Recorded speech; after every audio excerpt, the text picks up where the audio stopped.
everyone, this is Soumya, and in today's video, we are going to talk about a very important geopolitical issue that is Ukraine-Russia border crisis. ठीक है, तो ये issue जो है वो आज हम डिस्कस करेंगे और इसके अंदर देखेंगे कि that why it is in news, why what are the Russian interests in this Crimean and the Ukrainian region, further what is the historical background and what are the recent developments in this entire issue. ठीक है, so this is the picture that you can see in which हम देख सकते हैं कि recently news में ये है 90,000 से ज्यादा troops, that means more than 90,000 soldiers जो है ये डिप्लॉय करके रखे हैं रशिया ने on the borders of the Ukraine. It seems as if Russia is preparing for a full fledge war against Ukraine. Already 2014 में हो चुका है कि रशिया ने एनेक्स किया है यूक्रेन पे अटैक करके यूक्रेन के क्रीमिया वाले रीजन को. और ग्लोबल लेवल पे कंसर्न ये है कि रशिया शायद फिर से अटैक कर सकता है यूक्रेन पे और काफी सारी टेरिटरीज को दोबारा से एनेक्स कर सकता है. तो इस वजह से ये पूरा मुद्दा जो है वो न्यूज में है and so it is very important for us also to study this. Okay, अब इस पूरे रीजन में क्या कॉन्फ्लिक्ट है इसको समझने के लिए पहले हमें यहाँ की ज्योग्राफी पता होनी चाहिए. तो देखिए, ये है आपका रशिया, ये है आपका यूक्रेन. जो रशिया वाला रीजन है इसे अगर हम देखें तो इसकी कोस्ट लाइन तो बहुत बड़ी है, आर्कटिक ओशन से बहुत लंबी कोस्ट लाइन जो है वो ये शेयर करता है. लेकिन वहां के जो पोर्ट्स हैं उन्हें यूज नहीं कर सकता. क्यों? क्योंकि वो हमेशा all round the year, almost all round the year वो जो है ना पोर्ट्स स्नोफेड रहते हैं, आइसफेड रहते हैं, जिसकी वजह से रशिया को कनेक्टिविटी की प्रॉब्लम्स होती हैं. रशिया को अगर ट्रेड करना है तो जरूरत है कनेक्टिविटी की. अब ये पूरा रीजन तो स्नोफेड रहता है, जिसकी वजह से रशिया जो है वो बहुत ज्यादा डिपेंडेंट है ब्लैक सी के ऊपर, क्योंकि ये ब्लैक सी ही रशिया को एक्सेस देता है रेस्ट ऑफ द वर्ल्ड के लिए. ठीक है, कैसे होता है इसको देख लेते हैं. देखो, ये है आपका क्रीमिया वाला रीजन जो कि यूक्रेन का पार्ट था टिल 2014, बट 2014 में रशिया ने इसको एनेक्स कर लिया. देखेंगे क्यों किया है. नाउ यहाँ पे है आपका ब्लैक सी और ये यूक्रेन, क्रीमिया और रशिया के बीच में आप देख सकते हो ये वाटर बॉडी जिसका नाम है sea of Azov. Now sea of Azov को ब्लैक सी से कनेक्ट क्या करता है. तो देखिए, क्रीमिया का जो ये बॉर्डर है ना यूक्रेन के साथ में, ये तो लैंड बॉर्डर है, बट क्रीमिया का ये जो बॉर्डर रशिया के साथ में है ये लैंड बॉर्डर नहीं है, ये एक नैरो सी वाटर बॉडी है. ठीक है, और ये जो नैरो वाटर बॉडी होती है जो दो बड़े लैंड मासेस को कनेक्ट करती है, इसको क्या कहते हैं? इसको कहते हैं स्ट्रेट. स्ट्रेट का मतलब होता है a narrow water body that connects to big land masses.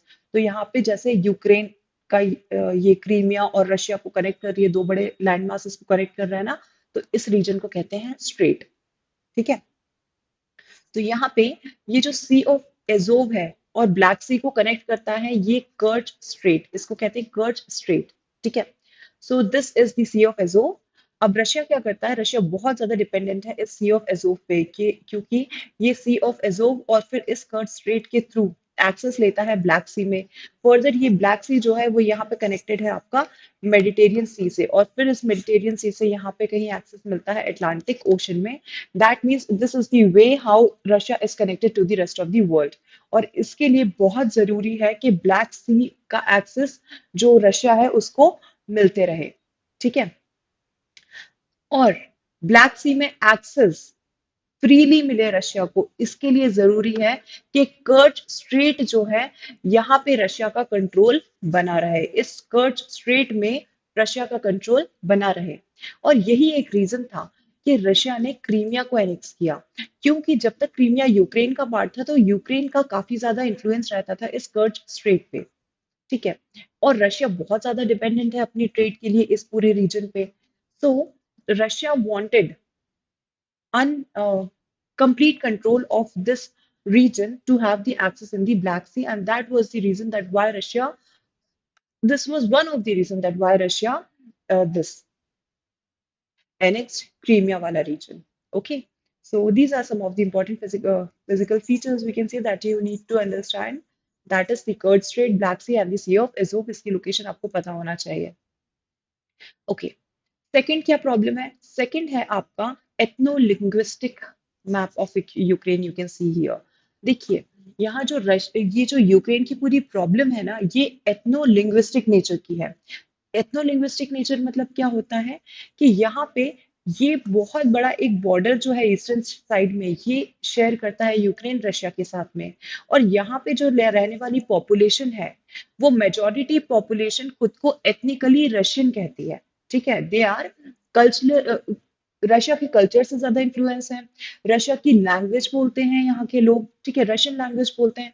That means ethnically अगर देखा जाए तो ये लोग जो है वो क्या है, रशियन एथनिसिटी के हैं। लैंग्वेज इनकी क्या है, लैंग्वेज इनकी रशियन है। ठीक है, सो इनका इन्फ्लुएंस जो है वो रशिया से ज्यादा है और रशिया की तरफ इनका इंक्लिनेशन ज्यादा है। Okay, on the other hand यहाँ पे जो ये वेस्टर्न रीजन आप देख रहे हो, इस पूरे वेस्टर्न रीजन में this region has its boundaries with the European nations.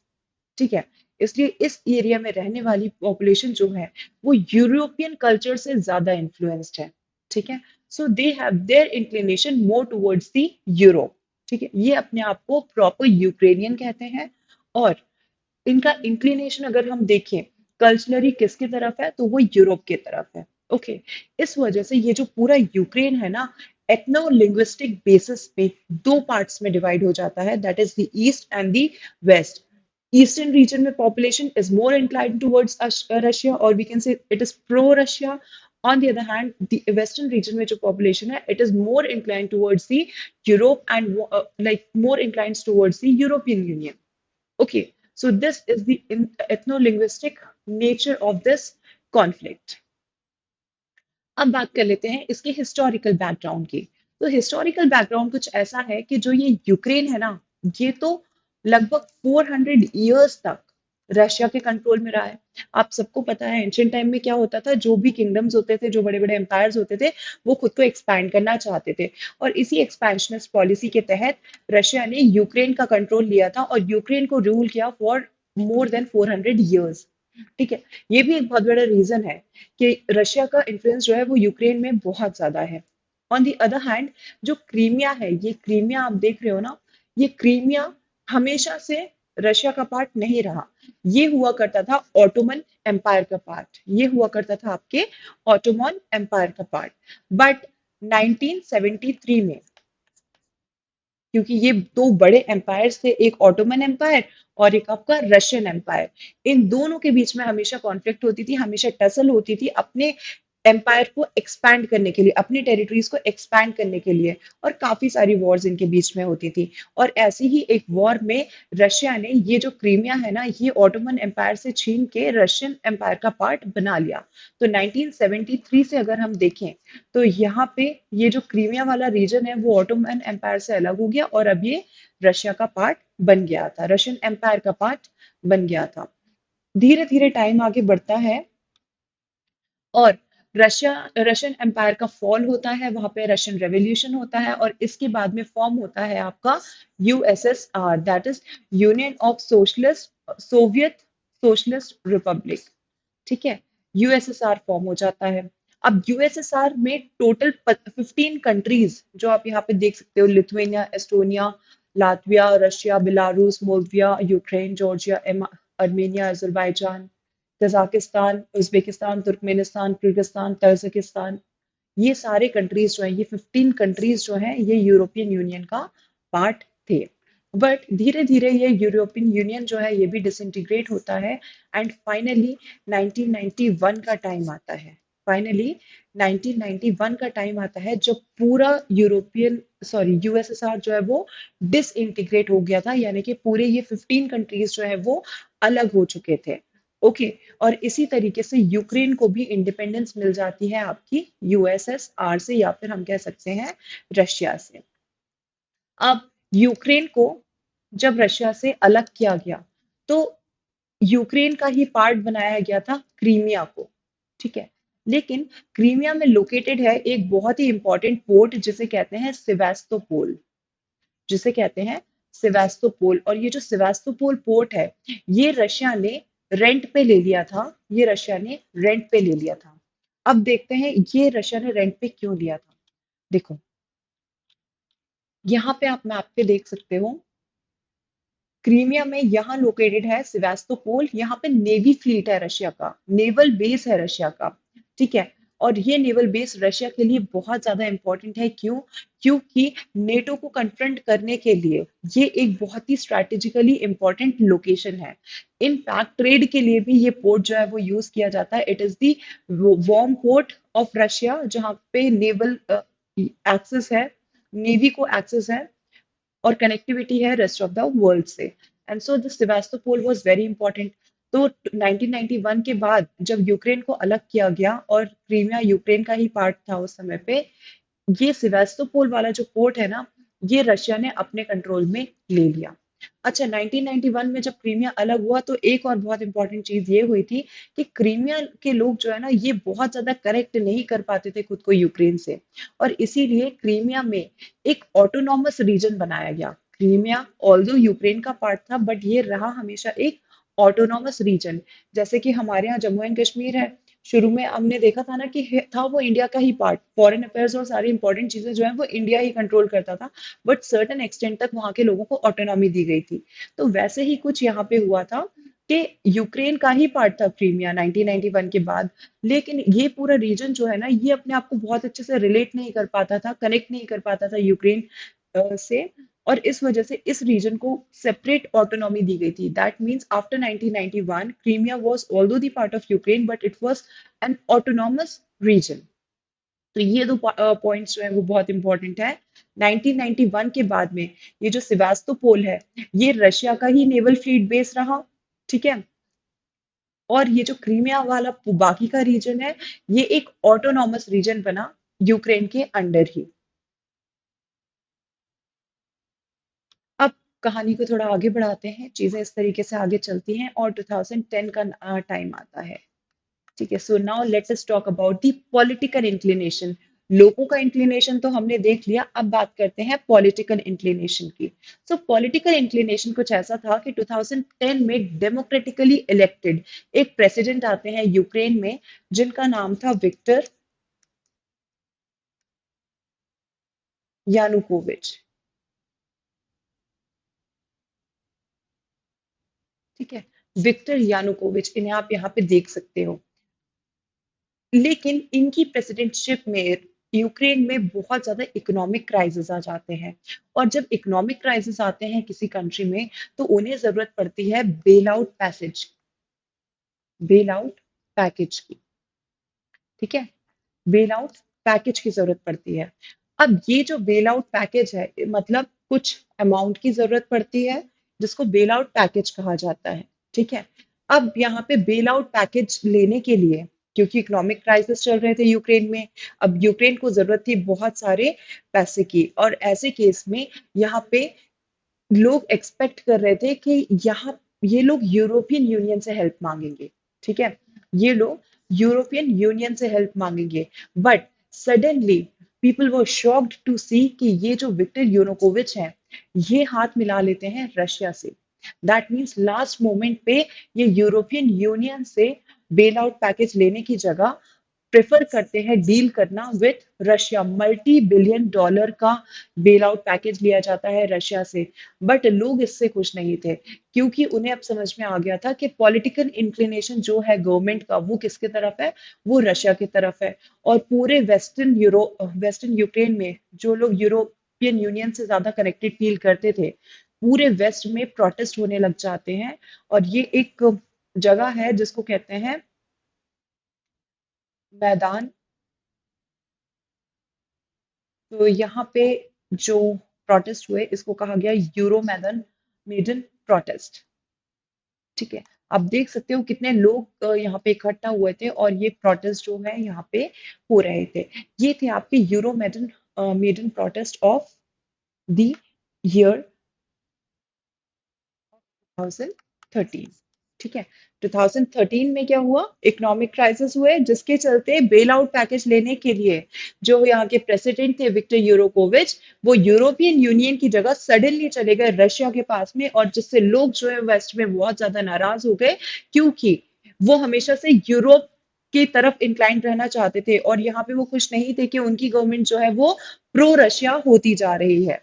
ठीक है, जिसके चलते वेस्ट में लोगों ने बहुत ज्यादा प्रोटेस्ट किया, और इसे ही कहा गया यूरो मैडन प्रोटेस्ट ऑफ 2013। ठीक है, लेकिन क्योंकि वेस्ट में जो लोग हैं वो प्रो यूरोपियन यूनियन प्रोटेस्ट कर रहे थे, इसका फायदा उठाते हुए जो ईस्टर्न रीजन में लोग हैं, ठीक है, ईस्टर्न रीजन में जो लोग हैं जो कि प्रो रशिया थे, उन्होंने in favour of the Russia भी प्रोटेस्ट करना शुरू कर दिया। तो आप ये देख सकते हो कि ईस्टर्न रीजन में कुछ डोनेट्स्क वाला रीजन जो है, दोनबास वाला रीजन जो है, ये कुछ ऐसे रीजन है जो बहुत ज्यादा प्रो रशिया हैं, और इन्हों इस जगह पे भी बहुत ज्यादा प्रोटेस्ट होने लग गए, और लोग इस तरह के जो बैनर्स हैं वो लेके जाने लग गए, that Russia help us and NATO good bye. They were more inclined towards Russia. They were pro-Russia people and they started protesting in favor of the Russia.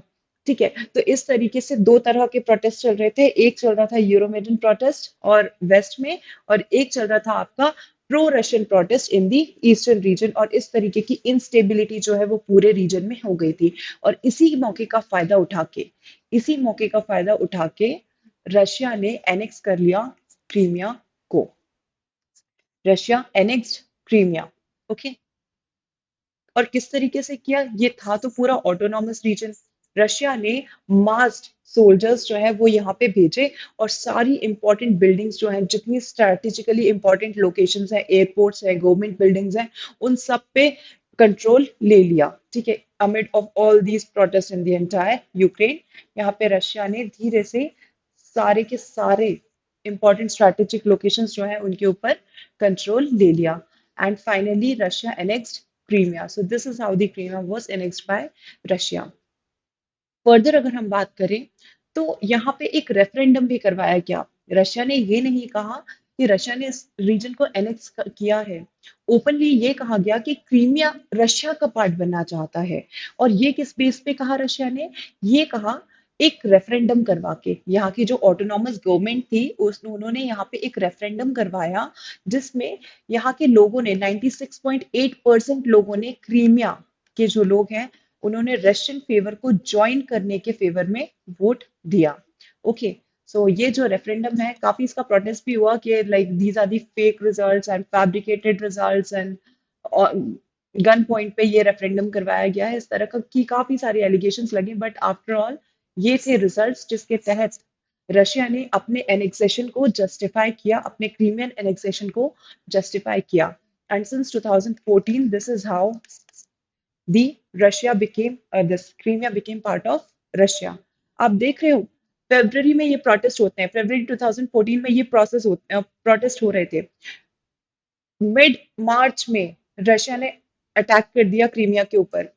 16th of March को referendum करवाया गया, 16th of March 2014 को referendum करवाया गया, और 18th को जैसे ही ये रिजल्ट्स आउट हुए, रशिया ने क्लेम कर दिया कि डिक्लेयर कर दिया, अनाउंस कर दिया कि क्रीमिया जो है वो रशिया का पार्ट बन गया है।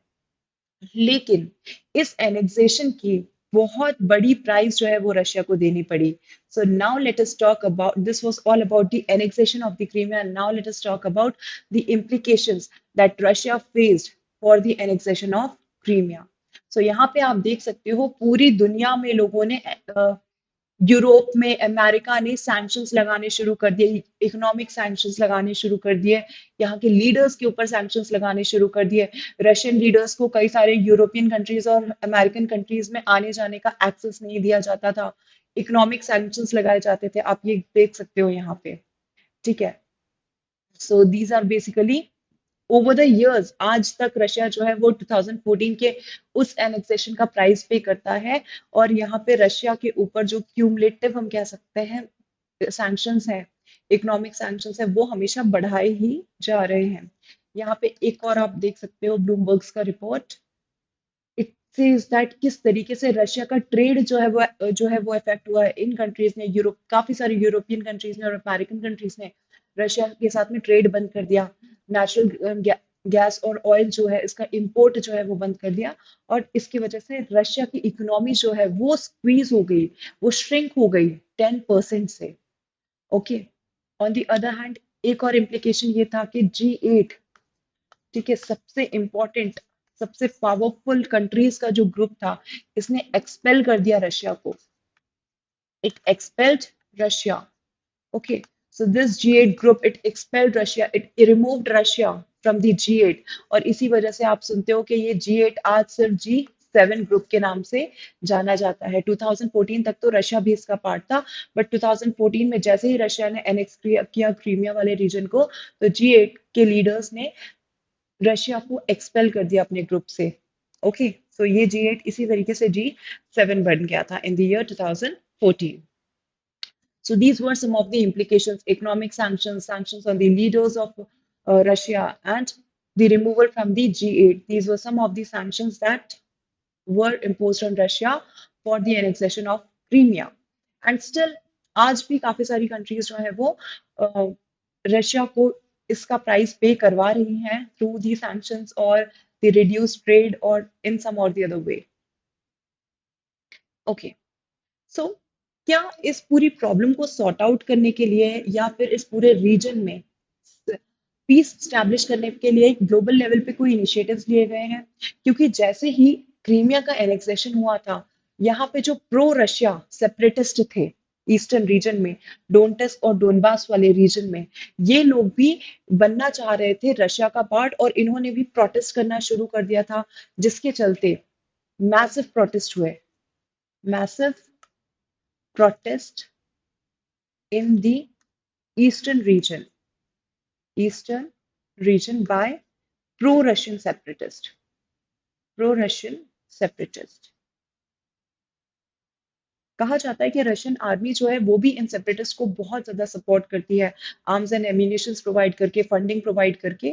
खैर, बात तो ये थी कि ईस्टर्न रीजन में हो रहे थे बहुत ज्यादा प्रोटेस्ट, बट यूक्रेनियन आर्मी भी चुप बैठने वाली नहीं थी। यूक्रेन की गवर्नमेंट ने यहाँ पे आर्मी डिप्लॉय करी, और आर्मी के एक्शंस के थ्रू इस पूरे प्रोटेस्ट को सप्रेस करने की कोशिश की गई, जिसमें कहा जाता है मोर देन 13,000 पीपल जो हैं they died and millions of people they suffered injuries. Okay, तो ये पूरे प्रोटेस्ट जो है वो चलते आ रहे थे, जिसके चलते इंटरनेशनल लेवल पे काफी सारे कंट्रीज ने आगे बढ़ के कुछ इनिशिएटिव्स लिए पीस एग्रीमेंट साइन करवाने के लिए।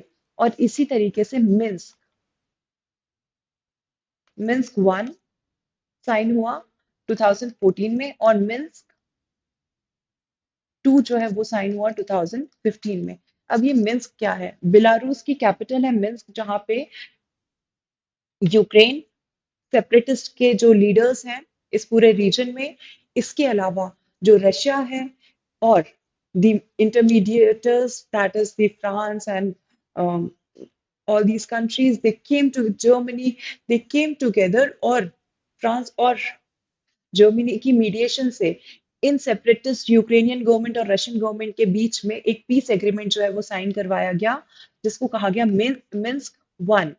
लेकिन ये सीज फायर जो है वो बहुत जल्दी ब्रेक हो गया, और फिर से यहाँ पे जो बहुत ज्यादा वायलेंस है वो बढ़ गया, इंसर्जेंसी बढ़ गई, जिसके चलते दोबारा एक और अटेम्प्ट किया गया और मिन्स्क टू साइन करवाया गया 2015 में। बट स्टिल अगर हम देखें कि काफी सारे एग्रीमेंट सबसे साइन हो रहे हैं, बट कोई भी कंस्ट्रक्टिव सोल्यूशन नहीं मिल रहा है इस प्रॉब्लम का। प्रोटेस्ट इसी तरीके से जारी है। रिसेंटली देख लेते हैं क्या सारे डेवलपमेंट्स हैं। रिसेंट डेवलपमेंट्स ये सब आप देख सकते हो, ये कुछ कटआउट्स हैं जहाँ पे कहा जा रहा है कि रशिया जो है वो इन्वेड कर रहा है, करने वाला है, वॉर होने वाली है। Okay, so there are many arguments and the counter arguments. यहाँ पे आप देख सकते हो कि रशिया ने ट्रूप्स जो है वो बिल्डअप करें on the Ukraine border. Russia ने अपने आप को डिफेंड करते हुए ये कहा है कि रशिया ये सब यूक्रेन पे अटैक करने के लिए नहीं कर रहा है, बल्कि नेटो को कन्फ्रंट करने के लिए कर रहा है, क्योंकि रशिया का जो है एक्सेस ब्लैक सी में, वो नेटो कहीं ना कहीं कोशिश कर रहा है उसको कट आउट करने की, जिसकी वजह से रशिया को ये स्टेप्स लेने पड़ रहे हैं। तो इस तरीके के काफी सारे हीटेड आर्ग्यूमेंट्स जो हो रहे हैं between the NATO and the Russian federation.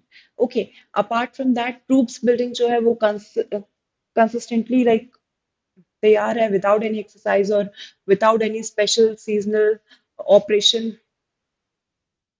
ये सारी चीजें जो है वो हो रही हैं। ठीक है, सो रिसेंटली दो इंपॉर्टेंट चीजें हैं। रशिया जो है वो ट्रूप्स बिल्डअप किए जा रहा है पूरे यूक्रेनियन बॉर्डर पे। वर्ल्ड को ये लग रहा है कि इस रीजन में वॉर प्रोबेबली हो सकती है, ऐसा नहीं है वॉर होगी, बट हो सकती है। रशिया के जो एक्शंस हैं वो इसी डायरेक्शन में इंडिकेट कर रहे हैं। इसके चलते रशिया जो है वो ट्रूप्स बिल्डअप करके कहीं ना कहीं एक क्लियर इंडिकेशन दे रहा है नेटो को कि वो यूक्रेन को नेटो में शामिल ना करें। नेटो जो है ये बहुत इंपॉर्टेंट है। नेटो क्या है? North Atlantic Treaty Organization. ये साइन हुआ था 1949 में। काफी सारे यूरोपियन कंट्रीज और अमेरिका इसका पार्ट है।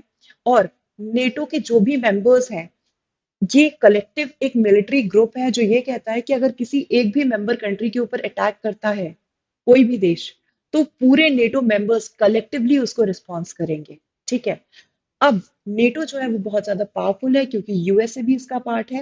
एंड रशिया इज फियर्ड कि कहीं यूक्रेन को भी ये नेटो में शामिल ना करें। तो इस तरीके से ट्रूप्स बिल्डअप करना शायद एक क्लियर इंडिकेशन है नेटो के लिए कि they should not interfere in this matter and Russia is not going to stop its actions. तो इस तरह की काफी सारी बातें जो है ग्लोबल लेवल पे चल रही हैं। So these are the developments of as of now in the Ukraine-Russia border conflict. So guys, this is all about it, and we will keep you updated with the जो भी यहाँ पे recent developments जो भी होते जाएंगे. So this is all for now. Thank you everyone. Have a nice day.